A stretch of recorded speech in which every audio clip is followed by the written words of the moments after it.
Assalamualaikum teman-teman. Di sini saya akan menjelaskan tentang ontologi. Sebelum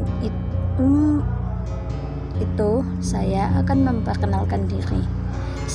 Nama saya Ilma Zakia dengan NIM 2121003. Video ini dibuat untuk memenuhi tugas filsafat umum kelas C dengan dosen pengampu Bu Lili Kriandita MPhil.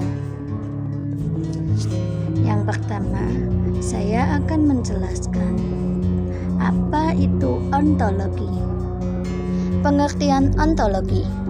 Kata ontologi berasal dari bahasa Yunani, yaitu kata ontos dan logos. Ontos berarti berada dan logos berarti pikiran. Jadi, ontologi berarti ilmu yang membahas tentang hakikat sesuatu yang ada atau berada. Dengan kata lain, artinya ilmu yang mempelajari tentang yang ada, atau dapat dikatakan berwujud dan berdasarkan dengan logika. Sedangkan menurut istilah, ontologi adalah ilmu yang membahas sesuatu yang telah ada, baik secara jasmani maupun secara rohani. Di sisi lain, ontologi filsafat adalah cabang ilmu filsafat yang membahas tentang prinsip yang paling dasar dan paling dalam dari sesuatu yang ada. Selanjutnya, objek kajian ontologi. Objek kajian ontologi itu ada dua, teman-teman. Yang pertama, objek material, dan yang kedua yaitu objek formal.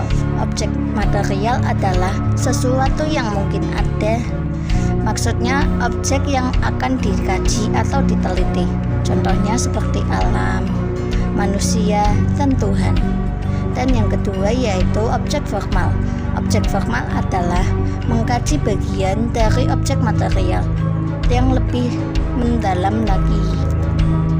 Bisa juga diartikan sebagai sudut pandang, dari mana hal tersebut dipandang, atau sudut pandang yang menyeluruh secara universal. Contohnya, objek yang dikaji siapa pencipta manusia dan apa tujuan diciptakannya manusia.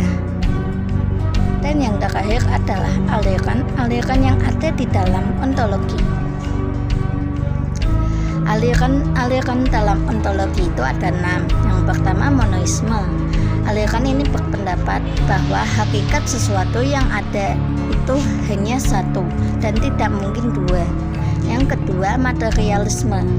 Aliran ini berpendapat bahwa hakikat sesuatu yang ada berasal dari material, bukan rohani. Aliran ini menolak hal-hal yang tidak kelihatan. Yang ketiga, idealisme. Aliran ini berpendapat bahwa hakikat sesuatu yang bersumber dari ide atau pikiran, bukan dari materi. Semua yang ada di alam ini merupakan bayangan dari dunia ide. Aliran dalam ontologi yang keempat yaitu dualisme. Aliran ini berpendapat bahwa hakikat sesuatu yang ada itu ada dua, yaitu materi dan roh. Yang kelima, pluralisme. Aliran ini berpendapat bahwa hakikat sesuatu yang ada itu banyak, bukan hanya materi dan roh saja. Dan yang terakhir yaitu ognositisme. Aliran ini berpendapat bahwa hakikat segala sesuatu yang ada itu tidak nampak. Selanjutnya saya akan membahas tentang aliran dalam ontologi, yaitu dualisme. Aliran ini berpendapat bahwa benda terdiri dari dua macam hakikat sebagai asal sumbernya, yaitu hakikat materi dan rohani, benda dan roh, jasad dan spirit. Materi bukan muncul dari roh, dan roh bukan muncul dari benda. Sama-sama hakikat. Kedua macam hakikat itu masing-masing bebas, berdiri sendiri, sama-sama azali dan abadi, Hubungan keduanya menciptakan kehidupan dalam alam ini. Contohnya yang paling jelas adalah kerjasama. Kedua hakikat ini adalah dalam diri manusia. Di aliran dualisme ini ada tokoh yang bernama Descartes pada tahun 1596 sampai 1650 Masehi yang dianggap sebagai bapak filsafat modern. Ia menamakan kedua hakikat itu dengan istilah dunia kesadaran atau logika dan dunia ruang atau kebendaan. Descartes meragukan segala sesuatu yang dapat diragukan. Mula-mula ia mencoba meragukan semua yang dapat diindra. Objek yang sebenarnya tidak mungkin diragukan. Dia meragukan badannya sendiri. Keraguan itu menjadi mungkin karena ada pengalaman mimpi, halusinasi, ilusi, dan juga pada pengalaman dengan roh halus ada yang sebenarnya tidak jelas. Pada 4 keadaan seseorang yang dapat mengalami sesuatu seolah-olah dalam keadaan yang sesungguhnya.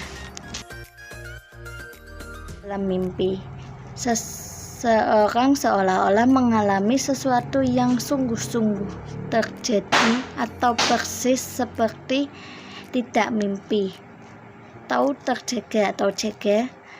Begitu pula pada pengalaman halusinasi, ilusi, dan kenyataan gaib. Tidak ada batas yang tegas antara mimpi dan jaga. Akibatnya, ia menyatakan bahwa ada ragu yang tidak dapat diragukan, yaitu saya sedang ragu. Boleh saja badan saya ini saya ragukan adanya hanya bayangan misalnya, atau hanya seperti dalam mimpi. Tetapi mengenai saya sedang ragu benar-benar tidak dapat diragukan. Jadi aku yang sedang ragu ini disebabkan oleh aku berpikir.